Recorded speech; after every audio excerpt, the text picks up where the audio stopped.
Welcome back to Tongue of the Serpent. By now, the city has shown us that not every bargain wears the same face. Some come wrapped in candles, some in relics, some in doors that should not exist, and some arrive in ordinary language, favors, promises, small social debts that seem harmless until they begin to collect interest. New Orleans understands that kind of owing better than most places. It feeds on it. It remembers it. Tonight's story turns toward Renard Blackwood, a man clever enough to treat obligation like currency, and charming enough to think he can get away with it. For a while, he can. Then the notes begin to pull on something older, hungrier, and far less interested in being managed. This is the favor note. New Orleans understands debt. Not the kind that arrives in envelopes with red stamps and polite threats. Those are simple. Numbers on paper, dead things pretending to matter. The city runs on the other kind. Favors, promises, soft little phrases people toss into conversation like spare change. I'll make it up to you. You owe me. Don't worry, I'll remember. Most people treat these as harmless sounds, just social grease to keep life moving. In New Orleans, words linger. They soak into brick. They curl around iron balconies. They wait. And sometimes, if enough of them gather in one place, something begins to notice. Lately, a new trade had appeared in the French Quarter, passed from mouth to mouth more than advertised. Not a shop exactly, more of a whisper. It belonged to Renard Blackwood. He did not sell luck. Not really. He sold favor notes. Small, folded slips of paper, handwritten and sealed in wax, each carrying a single idea into the world. Someone owes you. And the world, being what it is, sometimes agreed. For a while. The back room of the bar was quiet, even when the front room was not. Out there, music spilled through cheap speakers, laughter cut sharp through beer-thick air, and the floorboards sweated old spills. In here, a single lamp cast a patient pool of light across a scarred wooden table. Notebooks, wax sticks, a brass seal, a stack of folded paper. Renard leaned back in his chair, like a man who had never once worried about consequence. Dark hair, easy smile, fox-quick eyes. He looked like the sort of man who could be a bartender, a tour guide, or a con artist with a code. That was part of his charm. He could be whatever the room needed, right up until the moment it was too late to ask for better. A young waitress sat across from him, twisting a bar rag in both hands. "Rent's due tomorrow," she said. "My manager keeps giving me the slow shifts." Renard nodded sympathetically, as if the world's unfairness had offended him personally. "That's dreadful," he said. "Luckily, luck can be persuaded." He drew a small slip of paper toward him, uncapped his pen, and wrote one careful line. The waitress watched him like someone watching a card trick they badly wanted to believe in. "What exactly does it do?" "Nothing dramatic," Renard said. "Think of it as encouragement." He folded the note, melted a bead of wax, and pressed the brass seal into it. When he lifted it away, a coin emblem stared up from the red wax like a tiny promise. "Carry it," he said. "Odds tilt a little. Doors open a little faster. Maybe someone calls in sick tomorrow, and suddenly there's an extra shift with your name on it." She frowned. "That's it?" "That's it. Luck rarely arrives with fireworks. It prefers coincidence." She handed over cash. Renard took it, then tilted his head. "One more thing," he said. "Tell me something true about yourself." She blinked. "What?" "Something small. Something honest. It helps the ink settle." She hesitated, then shrugged. "I still sleep with the hallway light on, ever since I was a little girl." Renard nodded slowly. "Good." He tucked that away somewhere behind his eyes. Truth had weight. Truth made the note stick.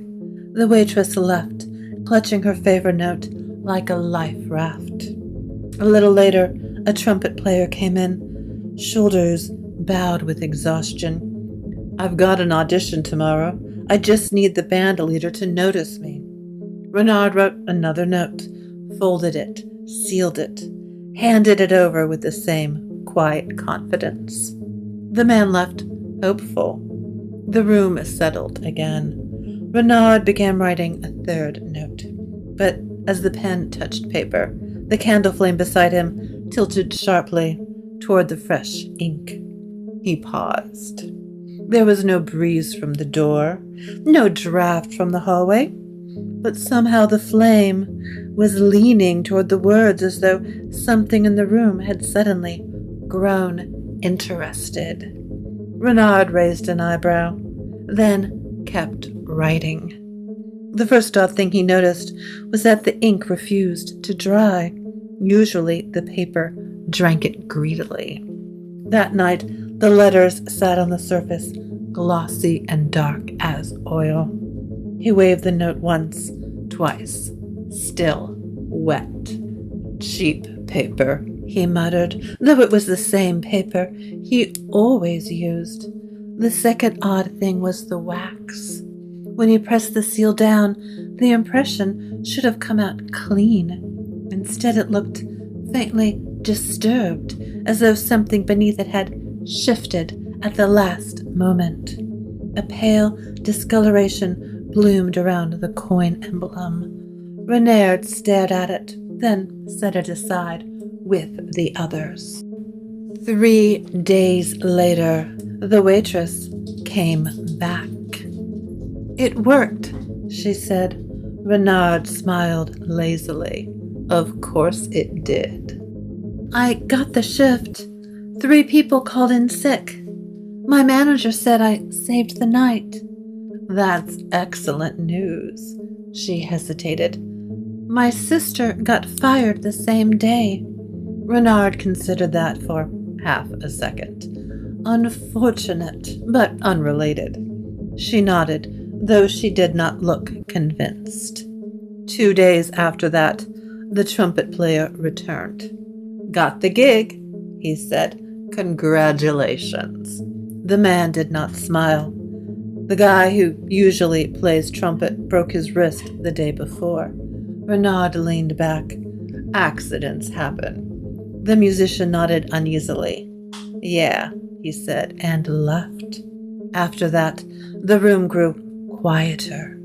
A strange buzzing crept into the edges of the silence, faint at first, like a fly trapped somewhere behind the walls. Renard wrote another note. The pen moved smoothly. The wax seal landed crooked. The buzzing grew louder. And from the hallway, outside the back room, something whispered, One word in a voice soft and breathy and almost affectionate. "Oh." Renard looked toward the door. No one there. For the first time that night, he stopped writing. A moment later, the backroom door opened without a knock or a stumble or even the courtesy of bad timing. A woman stepped through as if the room had already agreed to let her in. She closed the door behind her with quiet care. The light seemed to soften around her, recognizing royalty when it saw it. Evelyn stood there, calm as a portrait, honey blonde hair pinned neatly up, coat dark, posture effortless, expression composed enough to make the room feel suddenly untidy. Renard's smile appeared on instinct. It was a weapon he kept sharpened. "Evening," he said pleasantly. "If you're looking for the restroom, you took a wrong turn." Evelyn's gaze drifted to the table, to the slips of paper, the wax, the pen still wet with ink, and then back to him. "No," she said. "I'm exactly where I'm meant to be." Renard leaned back, relaxed on purpose. "Then I assume you're here for something specific." Evelyn stepped closer without sitting. She examined the newest note as if it were a small animal pretending to be dead. "What are you writing?" "Nothing dangerous," Renard said. "People come to me when they need a little help. I provide it. Everyone goes home happier." Her eyes lifted. "Who are you binding?"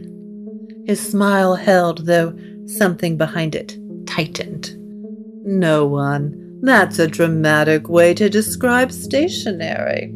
"You're selling obligation," Evelyn said, "in a city that hoards it." "I'm helping people." "No," she said quietly. "You're feeding something." The candle flame bent toward the newest line of ink, again eager and crooked. Renard's eyes flicked to it. Then the wax seal on the latest note made a small, intimate sound like a knuckle popping. A crack ran through it. The room did not change in any obvious way. The table remained scarred wood. The smell stayed wax and old beer and yesterday's bad decisions. But the air acquired the poised tension of a storm not yet visible, the feeling that the weather had become personal. Renard sat very still. Evelyn regarded him steadily. Then it came, a tug at the base of the skull, like an invisible hook, finding the soft place behind thought and pulling gently at first, as if testing how much a mind was willing to yield. Renard looked around uneasily. "You feel that?" "Yes." A whisper threaded through the room like the space between their words. "Pay." Another came closer. "Ode." The sealed notes shivered in the still air. One of the older ones slid a fraction of an inch across the table, toward the newest, as if drawn by a magnet, its seal peeled open on its own. Renard's hand twitched toward it, but Evelyn lifted one finger sharply. The note opened itself. The ink inside was wrong, moving, shifting. The letters pulled apart and rearranged themselves as if the sentence had changed its mind about what it wanted to become. "This isn't me," Renard said. "No," Evelyn replied. "It's what you invited." She turned and looked at him fully. "Obligations are hooks. Hooks make doors. Doors invite collectors. Renard let out a short, disbelieving laugh without humor. I didn't make this. No, Evelyn agreed. You didn't build the monster. You built it a staircase. The hook in the back of Renard's skull tightened. The whisper gathered like hands reaching from every direction. Mine. The candle leaned toward the notes again, greedy for ink. Then someone slammed a fist against the backroom door so hard the hinges complained. Renard, a voice cried, ragged with panic. Please, please, undo it. The door rattled again. I've got the note right here. It's ruining everything. Please, I'll pay you. I'll pay anything, just. Renard and Evelyn looked at each other, and for the first time, Renard's charm did not know what to do with his face. The pounding turned frantic. Renard crossed the room and opened the door a careful inch. A man spilled into the gap, eyes wide and fever-bright, clutching a folded slip of paper so tightly the edges were crushed. Renard's smile tried to return out of habit. Hey, he said softly, breathe. Tell me what happened. It worked, the man blurted. It worked exactly like you said. I got the promotion. My boss shook my hand and everything, and then he fumbled for his phone, and then my wife's car got totaled. My brother got arrested, and now my boss is texting me like I did something wrong, and I don't even know what I did. As if summoned, the phone buzzed again in his hand. Renard reached for the note. He could fix this, he told himself. He could negotiate. That was what he did. He turned his head toward the room, toward the fluttering papers and the invisible pressure tightening through the room. All right, he murmured. Let's be reasonable. Evelyn's voice cut through the room like a blade. You do not negotiate with hunger. Something hard flashed through Renard's face. That's rich, he said, coming from someone who talks like she's never made a bargain. For a breath, Evelyn went very still, her eyes turning cold with old memory. Then she came back, focus narrowing. The man's phone buzzed again. Bright text flashed across the screen. Call me now. He made a small sound, half sob, half laugh. It's like it's taking it back, like my luck is extracting payment. It is, Evelyn said. Renard looked down at the note in his hand. He could feel heat in the paper now, a pulse like something breathing against his palm. We burned them, Evelyn said. Renard hesitated. Burning them meant admitting it was real, admitting it had gone wrong, admitting control had only ever been theater. Every instinct in him wanted to bargain one last time, twist the outcome, rename the disaster. Evelyn stepped closer, firm and unyielding. Either you end this, she said quietly, or it ends you in a way that looks like your own handwriting. Renard exhaled through his nose, slow and sharp. Then he nodded once. Fine, he said. We burned them. Evelyn moved with practiced efficiency. She took the salt shaker from the bar cart and poured a clean white line across the table, edge to edge, a boundary as deliberate as law. She straightened the candle in the center until the flame stood upright, like it had been ordered to behave. Renard laid the notes out beside the salt line. There were more there than there should have been. He did not count them.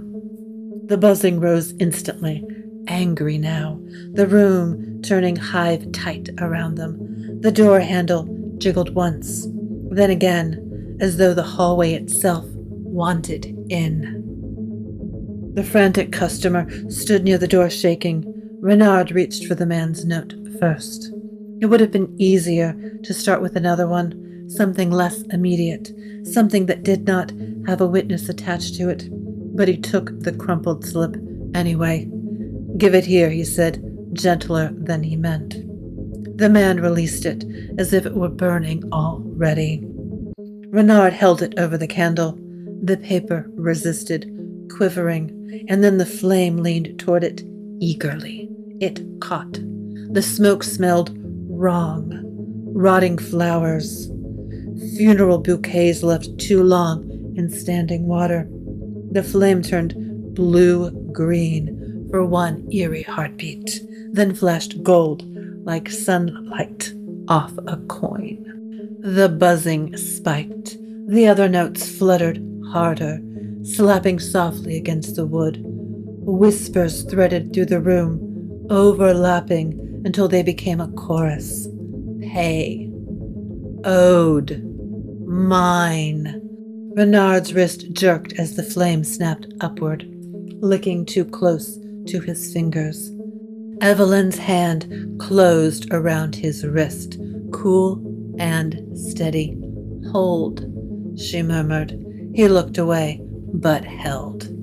The first note burned down to ash within the salt boundary. The room shuddered like something losing purchase.